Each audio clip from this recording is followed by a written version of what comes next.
Siaru. Ada saat mau ngomong sesuatu. Ada sondo no soki, mana no soki. Bapak nggak suka sih. Kan panggilan lo heavy kalau adunya nggak mau ya di karam bikin. Adunya mau. Apa ada saat mau ngomong dari semua. Ya punya apa nggak lah. Itu nyini lu punya udah tuh. Hari. Aku.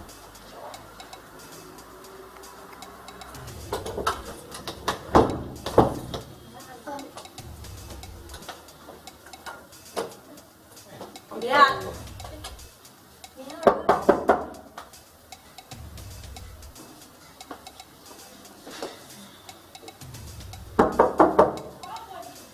Udah tiba apa enggak?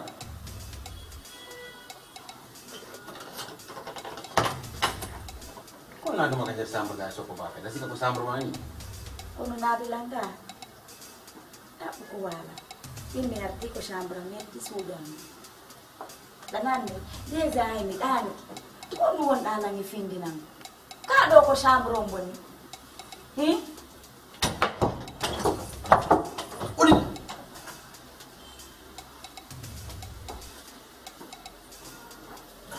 Udah juga bapak enggak? Fatu, kita bapak enggak?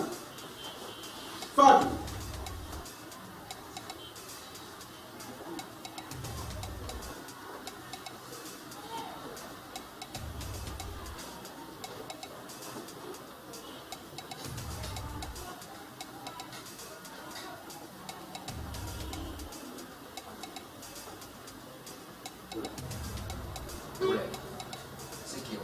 Problema fala la medicina dan di routine maka ndo la mali solution men to yeje fa to ko yeje hande jemmo muyo la e bi no mali solution na wala sam ane bi no bi fala son ko men no ba na ma ni do afan si ma ko no son ko ko da ni na ma fa mo fi ala ko fa ma acara Allah menjadi pada sampai dalam acara yang saya sehingga itu solusi. Nah, siapa? Ya,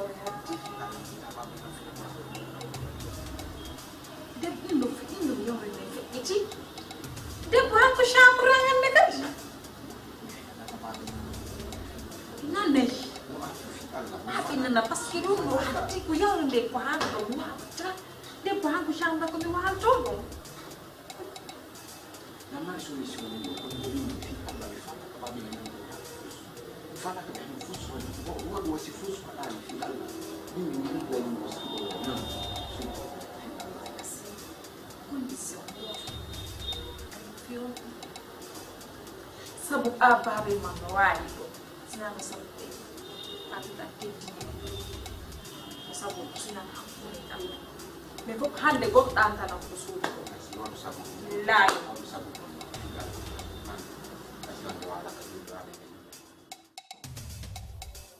Unifahamani. Hapo ni alu.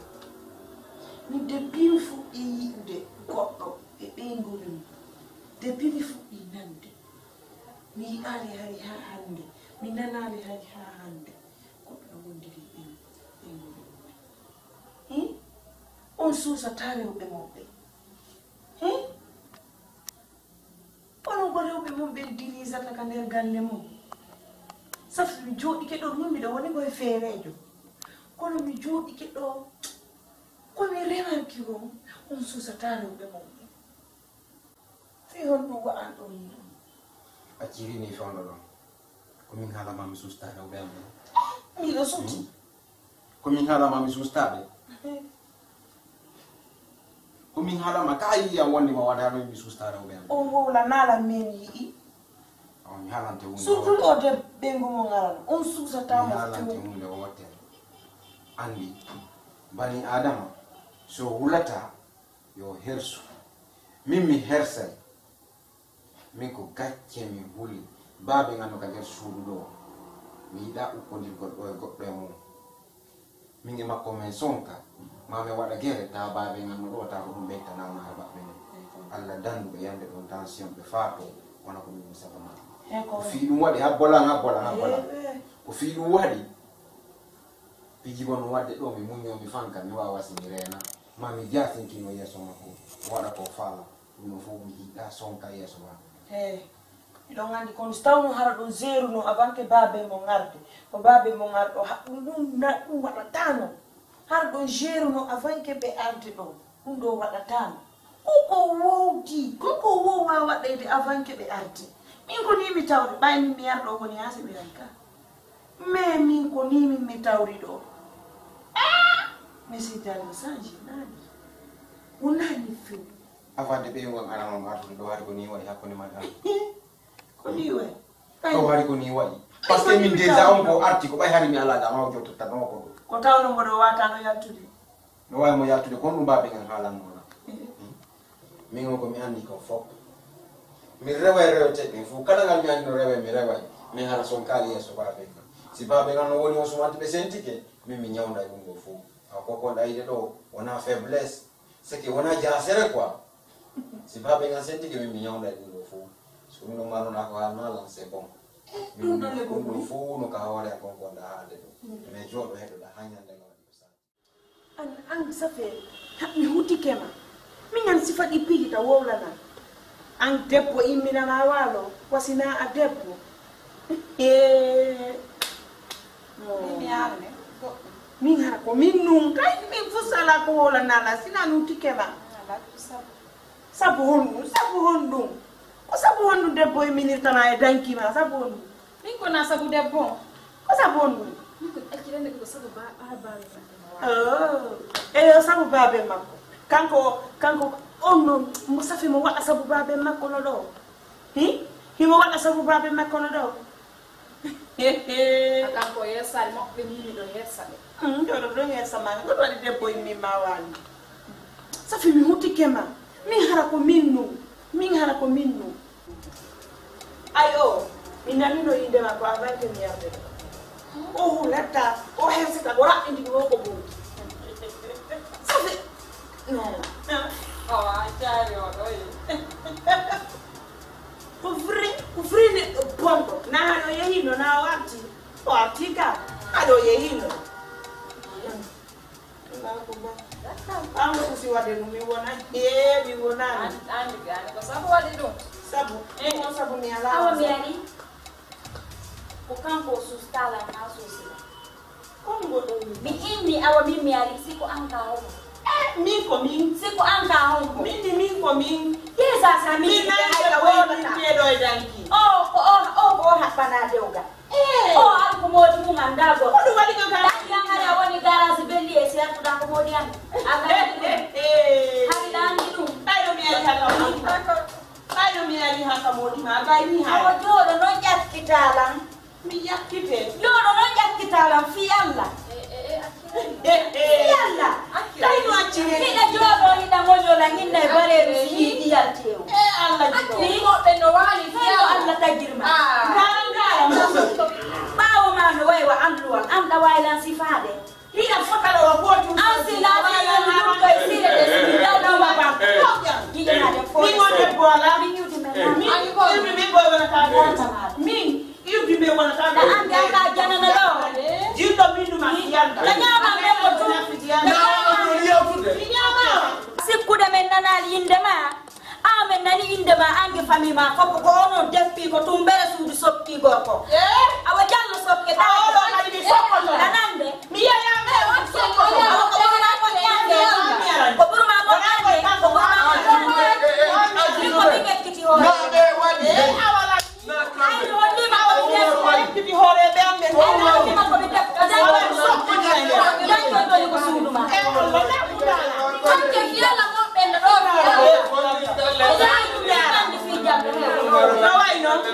Na ya timinati. Awai wa ya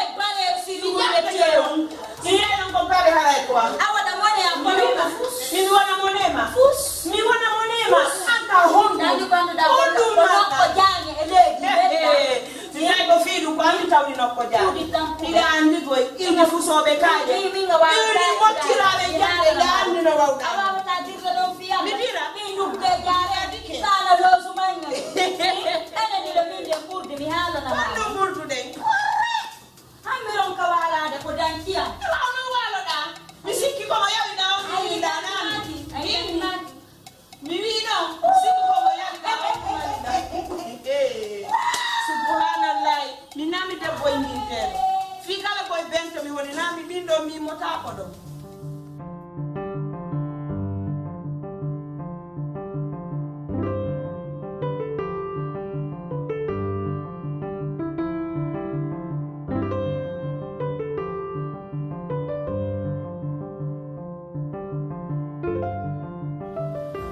weltani ke mo wadi ko mo jarama weltani ke mo fop babe nga nawna ka village dandi bi ma on asare be kato hambe seno ko be tawala fi nyawna ko dabbere lekki be mara goto mo be seno ka musinami mi won bi mabbe gorko be seni ke habe hoti kam fi dabbere lekki tawa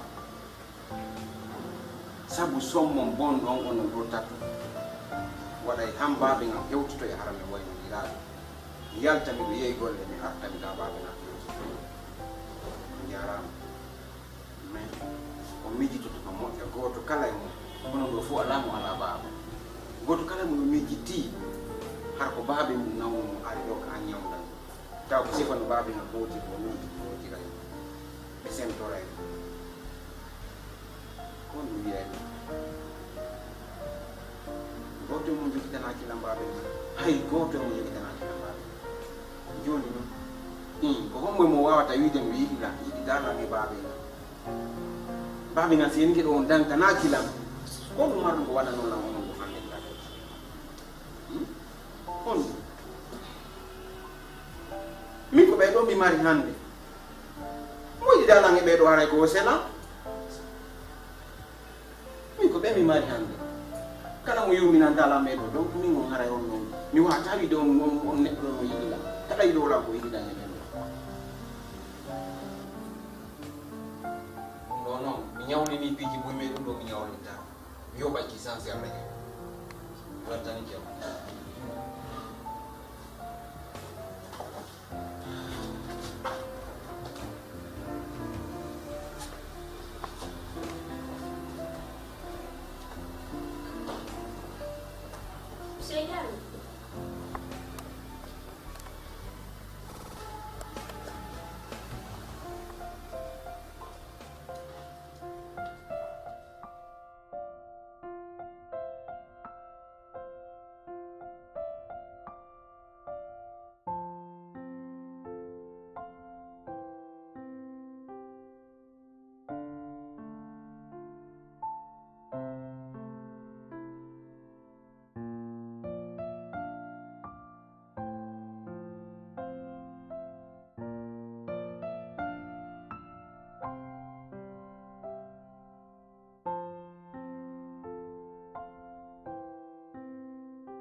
Monsieur Diallo Monsieur Diallo on ɗanaki goy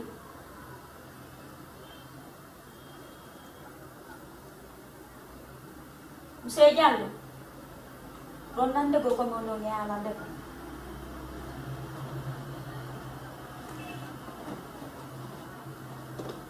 Saya jalan kon. On dana ki ko non jenti.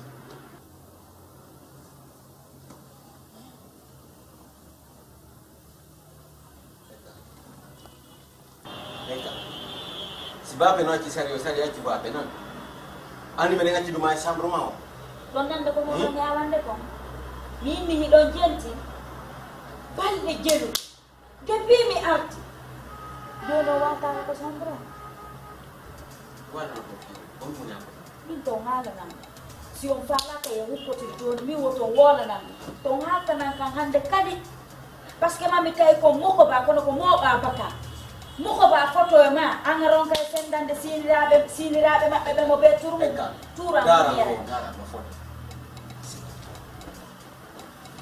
Sinen akani masambro en ari me wani kika sano fitu yo kutu. Ari amemini do gere.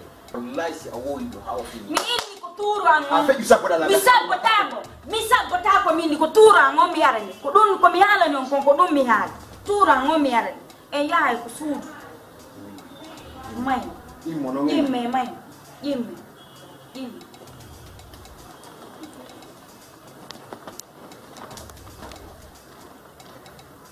E yaay. Muse jallo ono jono on fala mana ne dene. Da sutila ndara moja ibeda ndefaisi awoli do ha ofini awata tawo fi Allah imu ka butu do ya ka sambro ma jida mi sambro sajo ila no simme de ngati mai sambro ka ayawa da ka hanne mi wala tata ko mi ba kono ngani kala ko watta parce que man depuis mettre ko mo wadde ko fusumi ala wadde mi do dofti on ko do yo ko dum mo ne wadde afala hebo ni jema do min ngen hebo ndirtade kono no min ne ya yo ka sambro min ya ala ya yo ka sambro ma fi allo no kadi se jalon kadi sele konkondo wadde dum do kokondo wadde ko moƴƴini dum do fota nani wadirto depuis mettre ko mo wadde ko fusumi ala wadde mi do dofti on ko indi do yo ko dum dum do kadi si hore nde heewi an hibbay utinay hore fanki se bonga jini ala mi da halaka ni hore ako fo lana fala la wala ne ko ngasalo do sele do ju na do da mi ni yo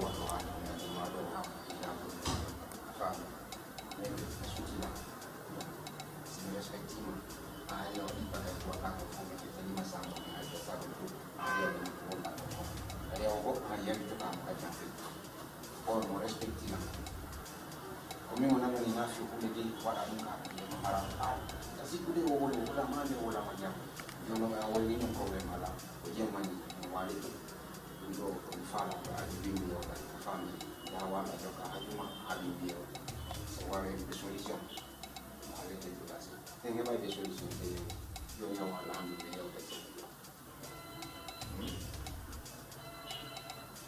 yo wala ndio yoka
andi hunde fo hunde no mari fuɗɗorde no mari lannitorde fima o mi wakkilike han wayi no mi falirano han a woni ka suudu am an a naati fami aduna andantako e laafi ande hande jallo faale jande fo no watti andati faale mumaki fo wande mais jango en anda ko ɗum yiyam fami mimo bay tunga yi souffrance ko feƴƴi nden ko hammar yaado laati hokkana respect mi ngomo suutida mi jambi mi fandi mi laba mi kaani mi mari goɗɗum mi ala mi suutida kadi ɓe suuɗi allah ko wiyete kon respect sa heɓani nan ɗum noon aɗa oftikela mi hara fuus ala wawa ko fuu seddakare ko waɗata andi noon mariage kadebi hara weɗi moƴƴa kadebi hara weɗi moƴƴa mais ko ɓuri kon à la fin laasoy d'accord sagono hara enen ɗiɗo o sendatayi ko mayi par ce que la walanolan la welalam la yummuma sikki mi wata haalde on ɗo quoi a faami keriyeteni sendatayi inchallah fus si allah moni goɗi sina ko ɓuri ko allah waddatani kono timan ɗum ɗon inchallah ok moi aussi merci je te remercie